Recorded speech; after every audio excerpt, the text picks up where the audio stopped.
Today we are going to be going over the broken Pikachu things that I have on my Smashbox, and basically why I ended up sticking with this controller. If you don't have the basics of the Smashbox, I uploaded a why I play Smashbox generally type of video, or the general applications of it, but this is going to get into the nitty-gritty of Pikachu stuff, which is going to be a little bit more complex, a little more Pikachu specific, so let's get into it. But of course, before we do, subscribe, turn on notifications, ring the bell. I would appreciate it. Consider becoming a member, because you get access to emotes, as well as the Discord badges, a discount on lessons, just a bunch of good things. I would appreciate it. Click the join button below. So first off, let's actually explain what some of the buttons are for. If I do an angle with Pikachu, let's say it's going to be upright and this modifier, whatever reason, you can kind of see in the GameCube version of what it ends up being. So it's just basically just up, forward angle, this angle, sure. So it's an up, forward angle. And one of the biggest things about this entire input scheme is this mode button. If you see, the mode button switches what every angle is, and each individual mode thing has been set up by WT Finland. All the angles have been set up by WT Finland. Again, shout outs to them. Their link is in the description. Everything's in the description. They made this entire layout with all of the angles and all of the buttons and everything, and basically laid out how to do a bunch of these different techniques. And this mode button is basically going to be the second angle of my quick attacks all the time, assuming I want to do the default second angle. So going from extreme to less extreme for all of the normal modifiers, I'm going to have, X1, then X2, then Y2, and then Y1. Y1 is going to be the most horizontal, X1 is going to be the most vertical. There are also the tilt versions of everything, with tilt as well as normal mode on the diagonals, but I don't really use those, at least yet. But I could. I definitely could. I just don't yet, because I'm still learning all the applications of just these four buttons. And again, mode for all of them is essentially a perfect 35-degree angle difference, which makes them very useful. So you do the X angle, and it's this. Whoops, I'm going to do the other way. It's this. And then the second angle, I just have to hit mode. I don't have to swap what my angles are. I don't have to do this and then this, which was really complicated and really difficult, especially online with lag. I just have to hit the mode button.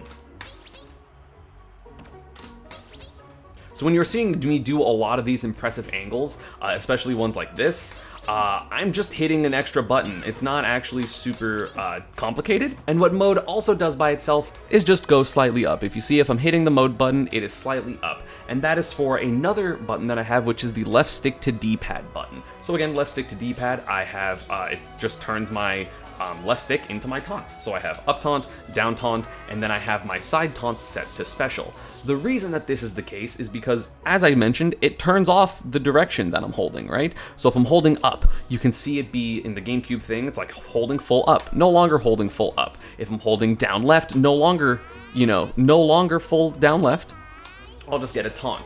So if I'm holding a combination of angles, I basically get a taunt, or I'll get a, Thunder Jolt, depending on I don't really know why. Sometimes I'm getting taunt, sometimes I'm not. So if I hit any combination of these, modifiers or whatever, as long as I'm hitting a diagonal, which is basically all the complex angles, and then I hit the taunt, for the left stick to D-pad, I will always get my special, whether it's Thunder Jolt sometimes, because again, it turns off the left stick, but in combination with the mode button, it becomes quick attack. Which is really crazy, because it basically allows me to pre-hold my angles, because that way I always have access to quick attack just by hitting these two buttons with my pinky and my right ring finger. So when it comes to all of my different recovery angles, assuming I don't just want to go straight up, which is just that for double up, I'll get into double up a little bit later, basically I just, whether I want to go the most up, I just do this with the X1 and then the mode afterwards. Again, I can pre-hold my angles, so if I want to do it down especially, down is a little bit tricky, because if you want to do it normally, you'd have to go up B and then hit down, which you can do, definitely, but it's a little bit easier to just, pre-hold your angle, hit the mode and left stick to D-pad button, and then end up tapping mode again. Of course, you can do all of these in the opposite order, which I'm a little bit less comfortable doing, because I just generally don't. Which I feel like I should definitely do that more. But again, as I said, I'm not 100% comfortable with doing every single combination of angles, but I'm getting there. The aggressive one that I like to use is this. I also use it to recover from really far on or off stage, just all the way on stage, and end up getting, you know, a bunch of damage and a lot of goodness there. A slightly more, you know, diagonal angle, but not the full diagonal, so it's just a little bit more horizontal, would be with X2. Y2 and Y1 are more so for, like, I don't really use Y2 to recover basically ever, but I will use Y1 as a way to just grab the ledge either from below the ledge, or as I kind of showed the above the ledge version, but I also can just grab ledge with it if I don't suck. And I can kind of do it from, like, bubble. It's really, really far, so you have to be ready for me to recover to the ledge, especially if you want to try to two-frame me.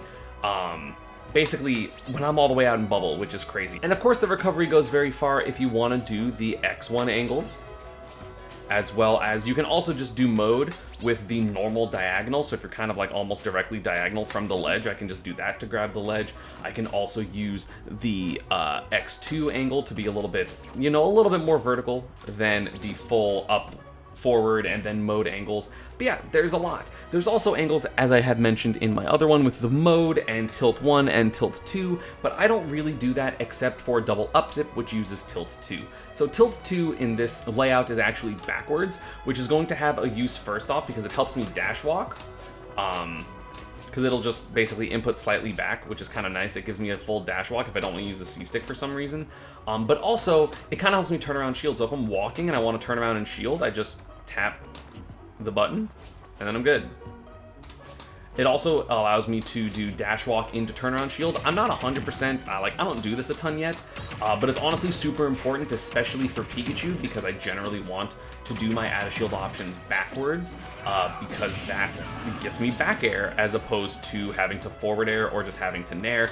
Back air is going to be a lot better with an add a shield option, so if people are trying not to cross me up, they want to stay in front of me, suddenly they're behind me, they should have crossed me up, and then I get to back air them add a shield, which of course can lead to a long combo as I showed in the previous clip, and then end up getting an edge guard. And of course, the best use of tilt 2 is going to be, it's the perfect double up angle. So basically how double up works, which is double up B, up, double up zip is, I just refer to it as double up. Normally, Pikachu and Pichu aren't able to do two quick attacks in the same direction, otherwise I would just be able to hold forward, and I wouldn't need all these fancy schmancy, you know, double quick attack angles with the mode and all of that, because I could just do the same angle twice. It wouldn't be that big of a deal. However, since Melee, you have been able to go up twice. It's just incredibly specific to do it, and I have a theory behind it. I think the reason that you are able to do the double up zip is because, as I mentioned, the tilt 2 is a slight forward tilt, right? Like, it's backwards, but it's slightly going forward. So I think what happens is, because up B and hold nothing is up by default, right? The default is just to go up for one zip. So I think how it reads it is, oh, you're hitting the angle difference, you know, it's a 45-degree angle difference or 90-degree angle difference, but it can't actually read the angle because it's held forward so slightly. Again, my normal forward input is 0.52 on a scale of like 0 to 1 being all the way forward, but my hold right is 0.52. My tilt 2 is 0.32, so it's about a third of the way from center to your maximum distance at the gate of your joystick. And that's just what you need to do. Again, it's very specific, it's very hard to do on GameCube controller. I can do it once every couple of minutes if I'm actively trying it over and over and over again. I could never imagine going for that in tournament, but with box, it's very easy because, again, as I mentioned, it says, oh, you made the angle difference, but it's not holding forward enough to actually tell that it should be going to the left or the right. So it just goes, okay, well, you got the angle difference, which means that you're allowed to do a second quick attack, but the second quick attack is then default up, so it lets you go up twice, basically. That's by far the main use I have for this button, and it's really, really dumb and stupid because I get to go basically all the way down and still recover, and also I don't have to worry about like bonking into the wall, which sometimes if you're doing, you know, some of the angles, you know, based on the slope of the stage, if I'm trying to go into it, sometimes I will like bonk my character into it, and you don't actually ride the stage all the way up. I'm trying to show that. Like, sometimes you'll just bonk the stage and then not actually go as far as you could have, but you'll never really have to worry about that with double up unless you're literally under the stage, like here. And even then, like, a lot of the stages in this game are pretty generous. You need to be, like, very far under, and in which case, that's my fault, not, you know, oh, the stage and the angles interacted weird, you know what I'm saying? Another thing that I haven't mentioned is hitting both tilt 1 and tilt 2 at the same time basically gives me a different tilt option, which is, again, a whole new different angle, which is going to be this. So it's kind of, I think it's a 30-degree angle down. Which, again, I don't use that for recovery, but what it is useful for, doing that, you know, down and up, is basically being able to buffer turnaround down tilts and turnaround up tilts, which, of course, if you're in a nair loop and you want to turn around your up tilt or turn around your down tilt, I can buffer that. Normally, how you do that on the GameCube controller is by, like, flicking the corner of your joystick or holding it for so long that the game doesn't register it as, like, a dash input or, like, a smash attack input, so that way you get the tilt. However, I didn't really like doing that. I wasn't a fan of having to do that. I didn't want to wait a frame by holding slightly backwards to turn around and then time my up tilt perfectly, which that's what I was doing on GameCube controller, but it's a little slower, obviously, as opposed to me just being able to buffer my turnarounds all the time. I can buffer down tilts defensively. I do that as Mii Brawler, and I do it especially a lot with turnaround up tilts as Mii Brawler all the time. I also do it with Pikachu to catch approaches and then hopefully get, like, an up air bridge off of it. But yeah, it's really nice out of the nair loops to just be able to go into up tilt directly and not worry about, oh, I need to wait a little bit, I need to do this, I need to do this slight thing. It's like, nope, buttons. Always gonna get it every single time. How I do turnaround forward tilts is I use just the tilt 1 button and then a diagonal. If I want to do like an upward angle forward tilt, obviously if I want to do just a normal F tilt, I'll just use the C stick for tilt stick. But if I want to do the slightly up angle, if I want to do the slightly up or down angles, especially to like 2 frame, I'll just, you know, hit this, which is nice. And for the turnaround grabs, I actually do use tilt 1 over X1 just because it's more comfortable for me to use my right hand as opposed to like, I feel like sometimes I get a little bit like cluttered with my left hand if I try to use X1 for anything other than quick attacks like this pinky button. So I just use mode instead because I'm already used to using that for like turnaround up tilts and down tilts. So I just do this and then grab, which is, you know, it's just how I do it. A big advantage for Pikachu as well with the box is being able to instant wall jump on basically every single tournament legal ledge in the game. There's 2 exceptions, being Lilat Cruise, which is sometimes legal, and then the other one being the left side of Smashville. So because I can just hit 2 buttons and get off the ledge and then hold right back in without having to like flick my joystick really fast, it just basically makes instant wall jump really, really easy. The left side of Smashville doesn't work because it is a slightly incongruent stage, so the right side, the slant of the stage is actually a little bit more forgiving. So the right side of the stage, the right side of the stage is still a little hard. This is by far the hardest ledge, but it is definitely possible. Whereas the left side of the stage, it's quite literally, you can never get an instant wall jump here, no matter how perfectly you do it. Like, I can literally go into frame by frame, and it's quite literally impossible to get it, where like I'm grabbing the ledge, and I'm just gonna hold it, I'm gonna back off for 1 frame, and then hold forward for literally every other frame. You don't get it, no matter what. Hell, even if, let's see if I can get off with down, just like, it's slightly more down.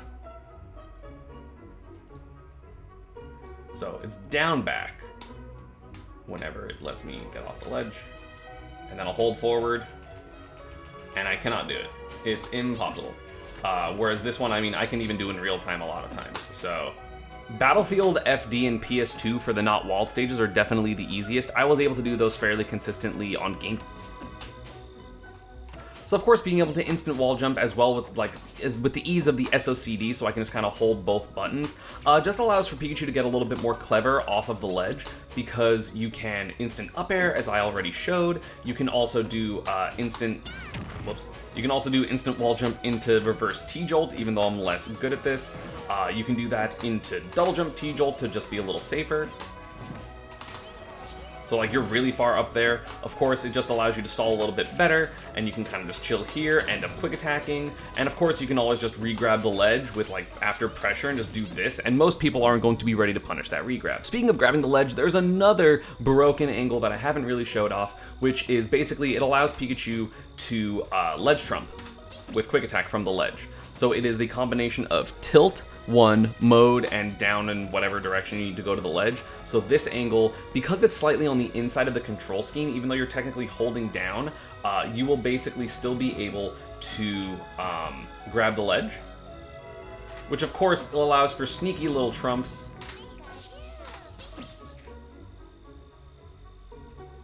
And this angle also works from the second zip, so I can be in the middle of the stage, shoot a T-Jolt, and then just zip, ledge trump, and then back air people. So it's very versatile. And you can also use it to just quickly grab the ledge without... A lot of times I'll have to do like 2 angles, but you can definitely just quick attack from up here and just grab the ledge from like even really close. Again, going for this on GameCube technically it's possible to get it on GameCube. It's just really, really difficult, because not only will you maybe mess up your angle, you might SD like that, because I'm still not 100% great at this, and there's certain ranges where it's not super applicable, and I also let go of my buttons too early, so that way I just end up getting a bad angle or like holding a little bit too far down, so I'm not actually able to grab the ledge. But yeah, it's an insane technique that honestly I don't do enough. And another thing that I haven't really been doing is going for these turnaround down smashes, because of course you can't buffer turnaround down smashes, or turnaround up smashes, unfortunately, so you do have to time them. You either have the tilt modifiers or the X or Y modifiers. You can technically buffer doing the turnaround, but then having to time your down smash. So that does work if you are slightly, you hit the landing there and you just want to turn around the down smash to send them off the stage, or if you, land on the wrong side of someone and you want to up smash. It's a little bit easier to do it with that. I just haven't really mastered doing this yet. I'm doing it actually better now than I almost ever have, but I'm generally not very good at this. And I think the last thing I want to show is another use for the X2 modifier, which is basically the fact that it allows you to do moving thunders. So if you are moving like slightly, like this amount of crawl, right, you can actually be holding down right and this modifier and get moving thunders. And that is obviously super useful, because the way Pikachu's Thunder works is it sends, with the knockback of the base of the Thunder, it sends the side of which the opponent is on, not the way Pikachu is facing. So a lot of times if you Thunder in the slightly wrong position, the opponent can DI to one of the sides of you and then like tech the wall or get sent the wrong way. But with being able to Thunder either direction, it lessens essentially the chance of your opponent being able to DI to the right side, because even if they DI in, you're still moving slightly to the right, and therefore you are able to get these moving thunders and then send your opponent to the correct side that you want to be sent on. Like again, if you're off stage this way, you want to thunder, slightly to the left so that they always get sent to the right and probably die.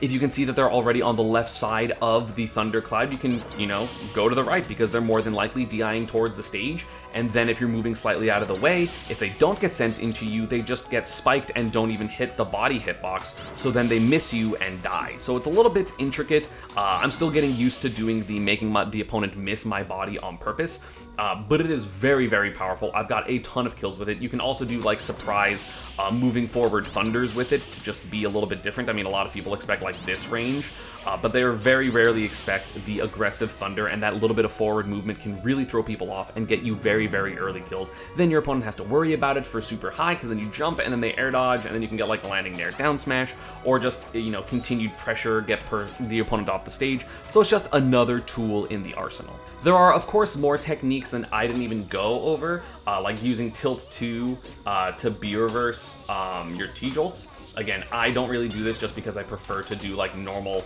either like slingshots, because slingshot is so easy on box, or just doing the B-reverse naturally or wave bounce naturally. But you can also do the wave bounces with tilt 2. I'm just not as good at it. You can also use tilt 2 with this setup to just roar.